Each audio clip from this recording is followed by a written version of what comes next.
the origins of yoga, something that it's not written in the books, and that is that yoga is based on the 5 elements of nature.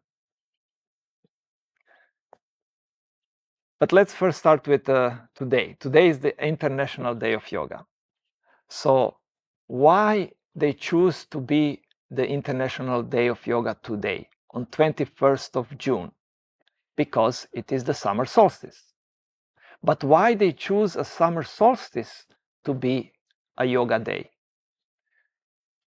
Some people think, because I read that some people believe that this is because the solstice is the perfect balance of nature, and yoga is aiming to balance ourselves with nature and with ourselves. But actually this is not correct, because the solstice is not balance. Solstice does not represent balance. It represents a very extreme point in the year. The equinox is the balance day, because during the equinox time, the day and night are equal in all the world. And on the solstice day, it is the shortest or the longest day in a year. Depends which solstice. There are 2 solstices and 2 equinoxes, right? But on both equinoxes, it's the day and night equal, so that is the balance. So it's not because of that. So then I read that some people believe that on the solstice, the god Shiva, who brought yoga to the world, that he started to teach about yoga on that day, on the summer solstice. Okay, even if that is true, why he started to teach yoga on the summer solstice? Why he chose this particular day? Because in ancient time, one of the most important god, sometimes even the most important god, was the god of the sun. And the summer solstice is the day when the sun is on the highest position in the sky. In the noon, every day in noon, the sun gets in the highest position in the sky. But in the winter, it's low. In the summer, it's very high. So today, on the northern hemisphere, it's summer solstice. It's on the highest position. So that is why this is the day of the sun. And that is why they choose yoga to be on that day. But why is yoga related with the sun, you might ask? This is not just because of mythology, but it is because of the balance between sun and moon. Because yoga is the balance. And actually, originally, if you ask yogis in India, what is the original, or let's say the most basic form of yoga, or the first one, they will probably tell you that it's Hatha yoga. You heard about Hatha yoga. And Hatha means sun and moon. And yoga means join. So Hatha yoga means when sun and moon join. And when sun and moon join together, this is called eclipse. Yeah? But the sun and the highest, like the most important day of the sun is summer solstice, when the sun gets the full potential, let's say like this. And then the next full moon, in the moon cycle, the full moon is the highest potential. The same like summer solstice in the year cycle is the same like full moon in the moon cycle, because it's the whole moon. We can see the whole circle, right? The full moon. So the first full moon after the summer solstice is the most important day in yoga, even more important than 21st of June, than the summer solstice. Because the sun and moon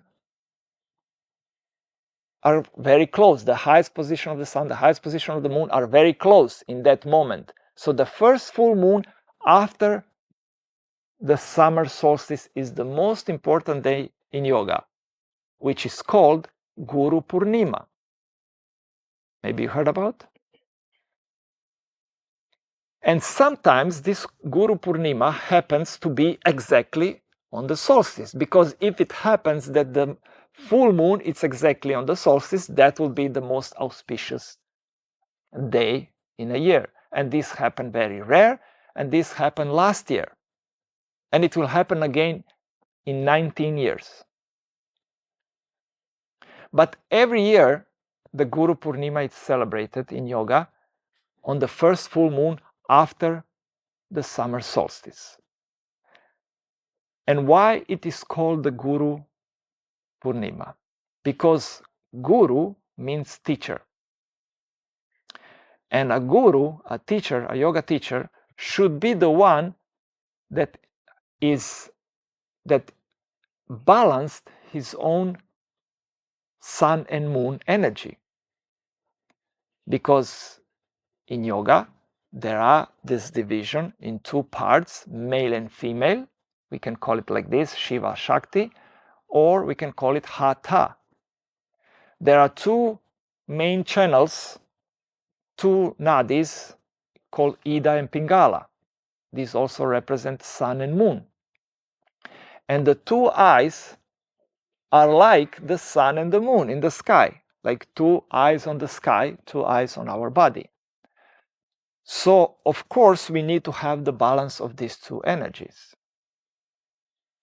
And everybody will say that we need to have balance. But a balance of what?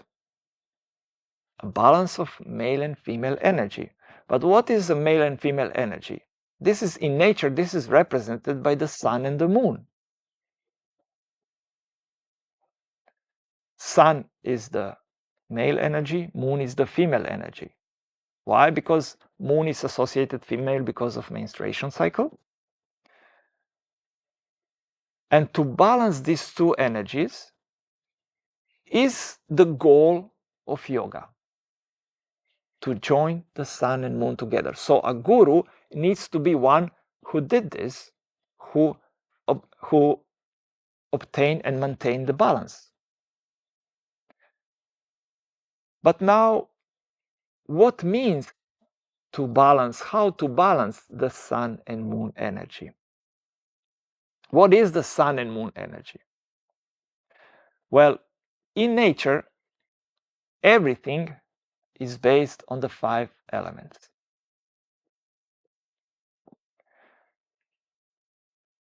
Everything that in esoteric teachings, in traditional teachings, everything that has a characteristics, those characteristics belong to the 5 elements of nature.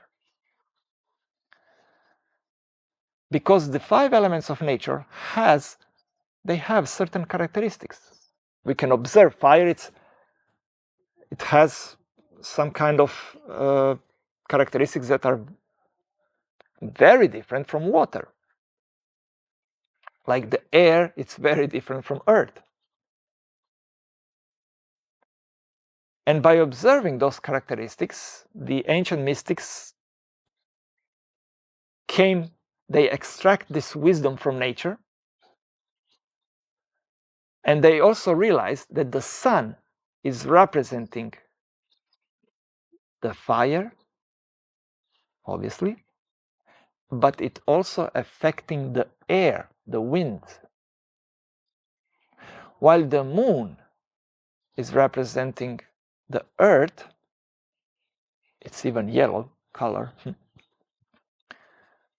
but it's also affecting the waters.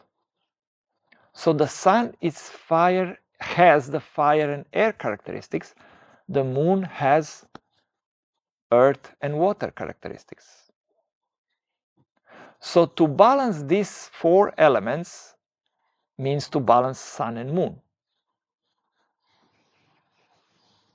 And what about the 5th element? Well, the 5th element in yoga is the space, akasha, the space. But the space is everywhere. And all the elements are also in the space. In the same way like the space is inside the element. So when the sun and moon join together in the eclipse, in the perfect eclipse, there is a circle, and the circle is representing the fifth element. So basically the fifth element, it's all the elements together. Like the storm in nature, if you observe the elements in nature, fire has characteristics, very positive characteristics, but it can also create disaster, like wildfires. Water can create tsunamis, floods. Air can create strong winds. Earth can create earthquakes. But all together, we can call a storm. Because in the storm, there's a strong wind, there's rain, there's dust, and the thunder, which is fire. So all the elements in the storm, in the fifth element. This is why in many traditions, the god of the storm was the main god. In Vedic, ancient Vedic script, the yogic tradition, the god of the storm was Indra, and Indra was considered the main god.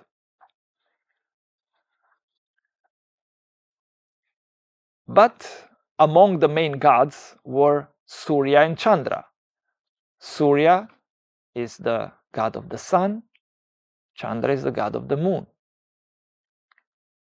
And next to them, there were also gods of the other elements, Agni, the fire, Varuna, water, Prithvi, earth, and Vayu, wind. So the yoga is based on the wisdom of nature. And for yoga, the most important thing is to balance the elements. So how yoga is balancing those elements, the sun and the moon, how it's balancing the elements? Well, if you go to a hatha yoga class, then there are certain exercises. And basically, we can categorize all the exercises of the hatha yoga originally into 5 things, one for each element, because yoga is designed to balance the elements. So for the fire, we have movements like vinyasa or sun salutation that is performed in the beginning just to get the energy, because that is the energy, that is fire. For water, it's the relaxation part, it's the shavasana. It is the yoga nidra, because water is relaxed. But in hatha yoga, traditionally, after every position, you have a relaxation pose, even if the position was not demanding physically. There is a relaxation in which you need to observe and create nice feelings, because water is about feelings. And then for air element, there is a concentration, because air element is intellectual level, mind level. So we do concentration on breathing while we perform yoga, or we do meditation, also for the mind. It's a technique for the mind. Or pranayama, breathing techniques. On today, it's very popular. Breath work. This is for the air element. And then for the earth element are the position in which we stretch the physical body, because earth element is physical level. And those positions that in yoga it's called asanas, they need to be static. In hatha yoga, they are static, not movements. Movements, it's vinyasa. This is done for the fire element in the beginning to rise the energy. But after that, it's the static position, because earth is static. It doesn't move. So staying in one position for a longer time, that is the best for the earth element.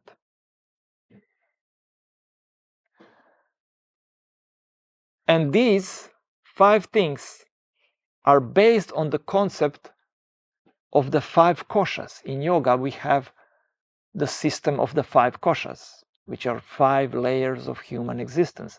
These 5 layers also represent the 5 elements. But you will not often hear yogis that are talking about that. Why? Because there is a problem. And because of this problem, in any yoga books, you will not read about the 5 elements like you will read in every other books of any other esoteric knowledge, from India, from China, from Middle East, from shamanic tradition. In India, we have Vastu, we have Ayurveda, we have astrology, Jyotish. All this is based on the 5 elements. But yoga, if you read a book of yoga, some yoga books don't even mention 5 elements. Some they mention maybe on one chapter in the middle. But in every other esoteric teaching, the first thing you will learn is about the 5 elements. Whether it's alchemy or paganism or astrology, you will first learn about the elements. Chinese medicine, whatever, Ayurveda. So why not in yoga? Because the knowledge of the 5 elements in yoga is being lost. And mostly because there is this one problem in the 5 koshas. Because yogis try to link these 5 koshas to the 5 elements. But there is one of this layer that the name of this kosha, it's a little bit problematic. It's called prana maya kosha. We have Annamaya kosha, Manomaya kosha, Pranamaya kosha, Vijnanamaya kosha, and Anandamaya kosha. Physical, emotional, energetic, intellectual, and spiritual level. Earth element, water, fire, air, and space. But the problem is with Pranamaya kosha, because Pranamaya, it's very similar to pranayama. Pranayama, it's breathing, it's the concentration of breath. But prana, the word prana, does not mean breath. This is also a confusing thing in yoga. It's not breath, it's energy. And this energy is in breath, in the air, but it's also in the fire, it's also in the earth, it's also in the water, it's also in the space. So if we assign Pranamaya kosha to air element, then we have a problem. The yogi then have problem, the other koshas to which element. So they rather not to talk about it. But if we assign Pranamaya kosha to the fire element, because prana is energy and fire is energetic level, fire is energy, we know that we do fire to rise the energy. So if we assign Pranamaya kosha to the fire energy, then all the other koshas are easily recognized and linked to other elements. So Annamaya kosha to the earth element, the physical level. Manomaya kosha to the water element, the emotional level. Pranamaya kosha to energetic level, fire element. Vijnanamaya kosha to the intellectual level, the mental level, the air element, and Anandamaya kosha to the spiritual level, because the 5th element, space, it's also called spirit in many traditions. And then everything makes sense. And then yoga does not finish there with the elements. In yoga, we have the system of chakras, the 7 chakras in the body, right? If you read any book of chakra, or if you Google it, or AI, ask AI, or go to Wikipedia, the first sentences, the definition of the chakra is that this is the energetic centers in the human body. And this is correct, but it's missing something. What is missing is that those are the energetic centers of the elements of nature in human body. Of course, you will read that every chakra is connected to one element. The first 5 chakras are connected to the 5 elements, and then plus the other 2 chakras. But you will only read that they are connected to the elements. Like you will read they have, so in the symbolism of chakra, you will find that every chakra has an element, every chakra has an animal, every chakra has a god, a deity, every chakra has a color, a mantra, and then it's linked to some organs, it's linked to some characteristic behavior. And then you learn about each chakra, you learn on memory, and you don't know why those chakra is linked to all those things. But the answer to this question is very simple. It is because the chakra is the energetic center of the element. And when you put the element in the center of the chakra, then everything makes sense. Then the animal that is related to this chakra, it's actually the animal that represents the element. The god is the god that represents the element. The mantra is for that element. The color is for that element. The parts of body for that element. The characteristics, it's the characteristics of the element. Because the elements has characteristics in nature. If you look at the drawings of the chakras,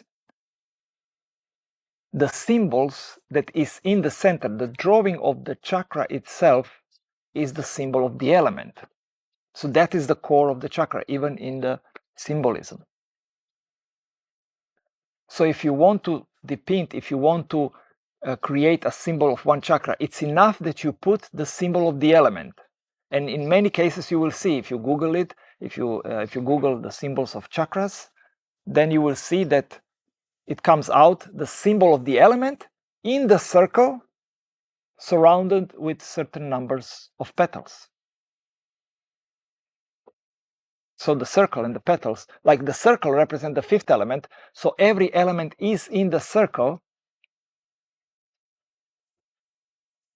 and surrounded by a certain number of petals. And those numbers correspond to numerological value of this element, with one exception. And the symbols of the elements in the chakras, well, this is another story about the origins of this symbol and what they represent. If you ask any yogi, I did many times in India, they don't know. They don't know what is representing each symbol in the chakra. So when I realized this, I went to India.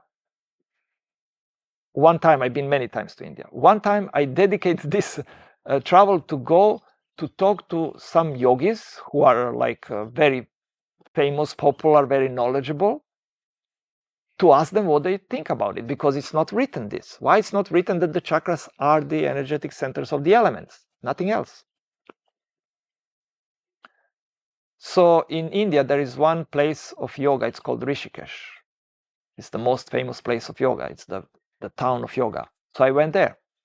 And thousands of yogis there, but there is one, the most famous ashram, the most famous guru there. It's called Puja Swami. They call him Puja Swami shortly. So I went to him. He also wrote books about chakras and yoga and everything. So I went to him and I asked him, and he confirmed. I asked him, is it possible that the chakras are nothing else but just the elements of nature? He said yes. But why this is not written anywhere? It should be, because every ancient esoteric teachings is basing their knowledge through the 5 elements of nature. Why not yoga?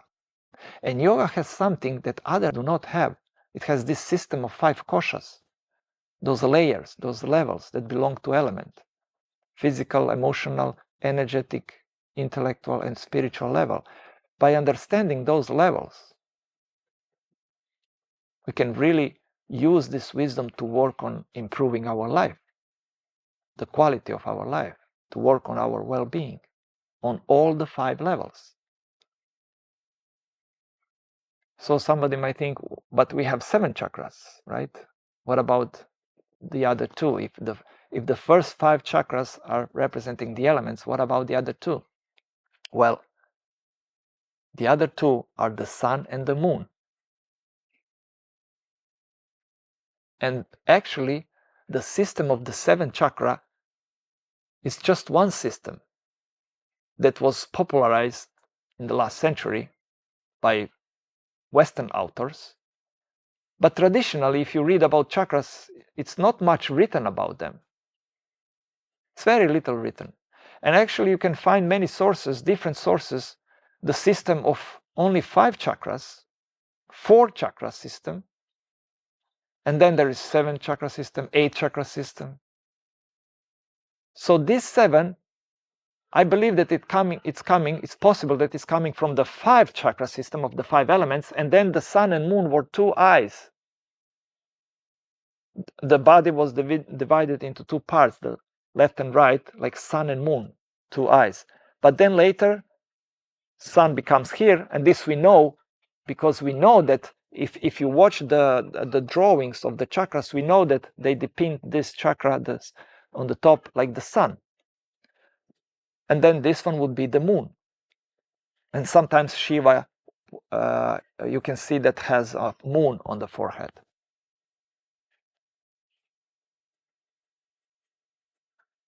And the alignment of the chakras in the human body is the same like it is in the nature, the elements in nature. The sun on the top, then the moon, it's closer. Then there is a space, which probably was the whole head, because space, sun and moon are in the space. But then in vertically, it came here, the throat chakra, the space, spirit. And then the air, we know, we breathe here, we know that this here is air. There's air above. And then fire, who tends to go up, but there's always air above the fire. So fire, it's stomach. We know that when we digest, we need fire for digestion.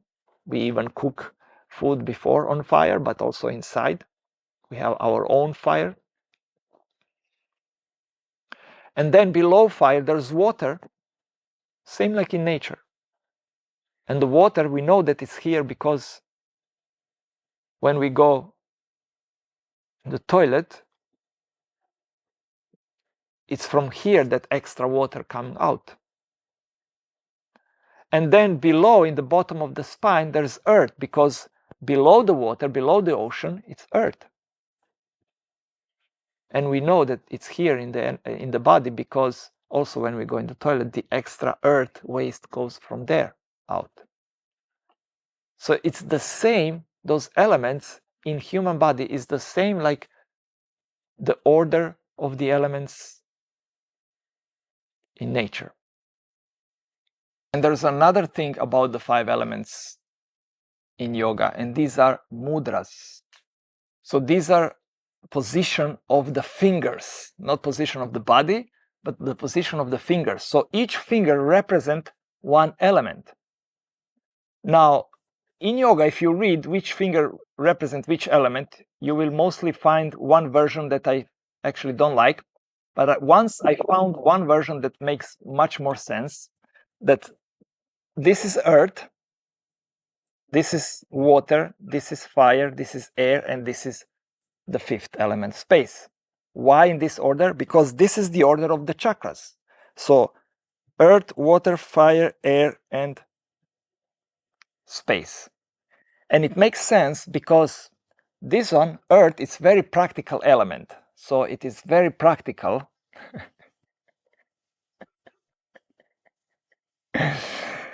This one, it's emotional, so that's why we put the ring here when we get married.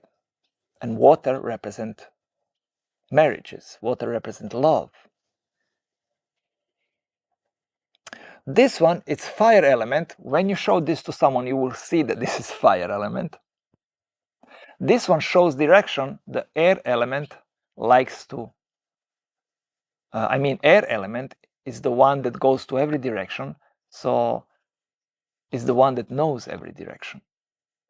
And this one, when you put like this, means in many cultures, this means all good. And this is the spirit element, the space element.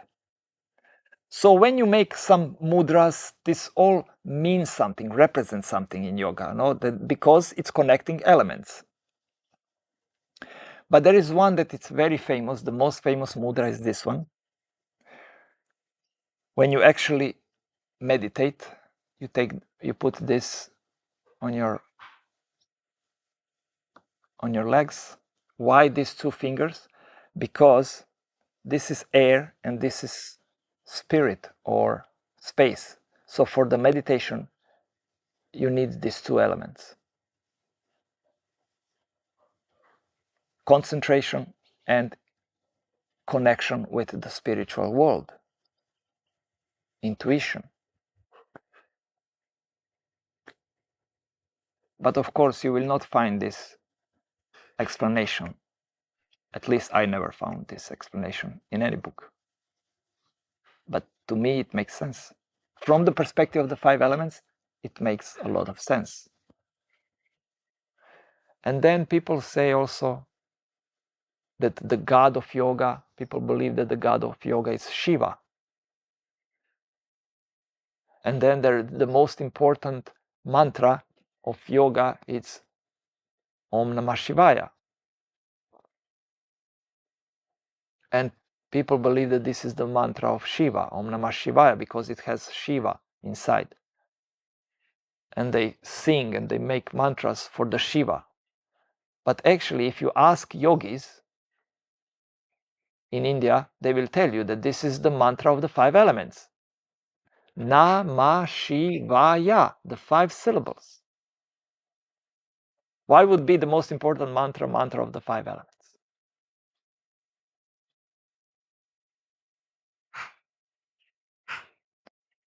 And then maybe Shiva,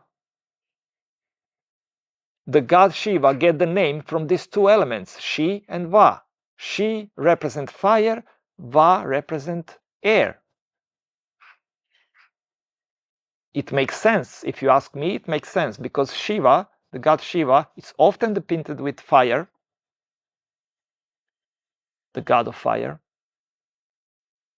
and also can be air. Why not? Because air has knowledge. So Shiva was brought knowledge of yoga. And today there are many yoga styles in the world. And some styles are more suitable to some elements. They stimulate more one element than the other. Especially in the West, it's very popular, the fire style. I call it the fire style. Because in the West, the fire element is very strong. It's in disbalance. It's too much fire. So all this yoga style like Ashtanga, power yoga, hot yoga, Bikram, even Vinyasa, everything that produces a lot of fire, everything that has a challenge, that it's hard, that requires strength and power, all this is working on the fire element. So those styles of yoga are good only for those who don't have strong fire element to balance. But for those who have already fire element, for them this yoga would not benefit much. It can benefit because every exercise is benefiting you, but it will not transform your life because it will not balance your elements. It will not balance your life.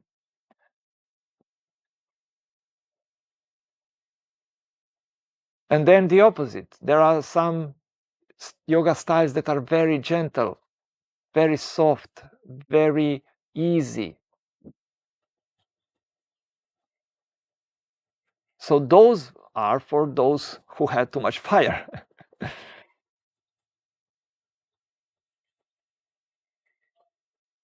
It is better to do the yoga that you don't like.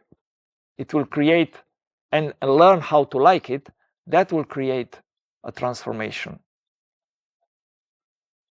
One time I was in India, and I went to every yoga class and ashrams and teachers that I came across for 5 months, from one to another.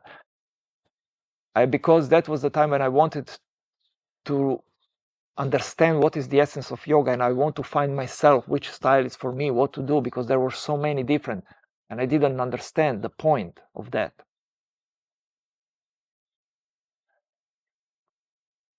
And I realized that I liked the most the movements, and when every day is different, because that is for the air element. Air element likes this, and I was air element. My strongest element was air. But then I went to that was the last one, to one village, and I did some very static yoga. Very, very static. The most boring yoga for me ever. I hate it. And I keep coming there because it was a nice group and for social reason, but I hate this yoga class. It was so boring. And every day the same. But that is for the earth element. And this was my weakest element. That's why I didn't like it. But I was keep coming and coming there. After 1 week, suddenly it becomes my favorite yoga class. One day, it just happened. Something happened. I felt so good. And then for the next 1 year, I was only doing this style. Then I start to combine later. But if you don't know which style is good for you, then you do Hatha Yoga. That is the most balanced yoga style. That I believe it's the original yoga, because it's working on all the 5 elements. It creates balance in a long term, because yoga is designed to, like a sadhana, for the balance. It will help you to balance your elements. It will not balance your element. It's just a tool to help you. Then you need to balance your elements in your thoughts, words, feelings, and deeds. That is the balance. Yoga is just a tool to help. The 5 elements is not just the base of yoga. It's not just the ABC, but like it's PhD of yoga as well. It's all about that. So why is this important? Not just because if you want to understand yoga in a simple way, this is a very simple language. The elements of nature are very simple language. Not only because of that, but also because by understanding the language of the elements, you know what you need to do to balance yourself. And ancient mystics from different traditions, from different places in the world, they extract this wisdom of the 5 elements from nature.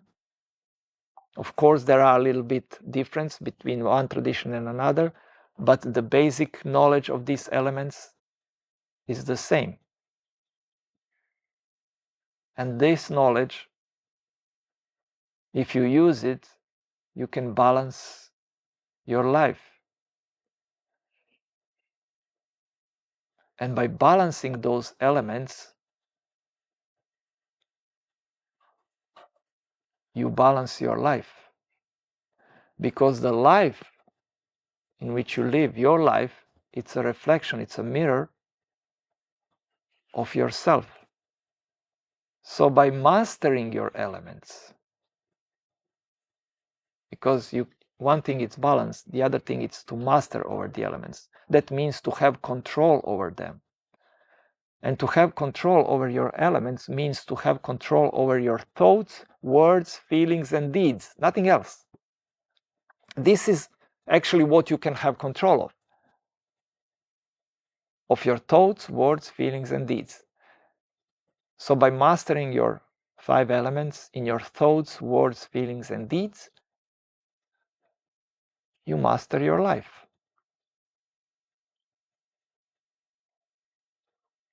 And even the most famous yoga guru today in the world, maybe you heard about Sadhguru, he said many times that yoga is based on the 5 elements.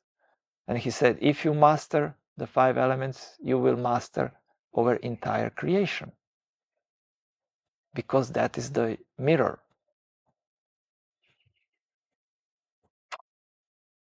So it's time that we bring back the elements into yoga in the way as they deserve it, because this was designed for that purpose, to balance the elements, the sun and the moon.